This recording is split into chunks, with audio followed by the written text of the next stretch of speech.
রংপুরের কাউনিয়ে স্থানীয় একটি মসজিদের পিছনে মাটি খুঁড়তেই বেরিয়ে এলো প্রায় ২৫ বছর আগে কবর দেওয়া কাফনের কাপড় মোড়ানো এক ব্যক্তির মরদেহ। মঙ্গলবার দুপুরে উপজেলার শিবু কুটিরপাড় এলাকায় বাজার মসজিদের পাশে ঘটে এ ঘটনা। জানা যায়, সরকারি অর্থায়নে শিবু কুটিরপাড় এলাকায় বাজার মসজিদে ওয়াশ ব্লক নির্মাণ করার জন্য মসজিদের পিছনে মাটি খনন করে রাখা হয়।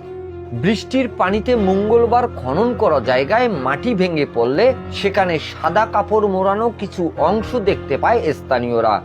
খবর পেয়ে মসজিদের এবং গ্রামের লোকজন ঘটনাস্থলে এসে মাটি খুঁড়ে সাদা কাফনের কাপড় মোড়ানো অবস্থায় মরদেহটি বের করে।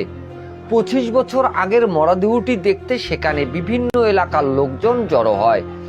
স্থানীয় লোকজন জানান, মৃত ব্যক্তির নাম হোসেন মুন্সি। তিনি মসজিদের মুয়াজ্জিম ছিলেন এবং পরেশগার ব্যক্তি ছিলেন।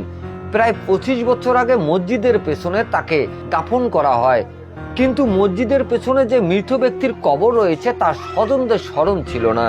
পরে স্থানীয় আলেমদের পরামর্শে সেখান থেকে মরদেহটি শিবু কুটিরপাড় সাবালিক কবরস্থানে কবর খুঁড়ে জানাজা ছাড়াই দাফন করা হয়েছে।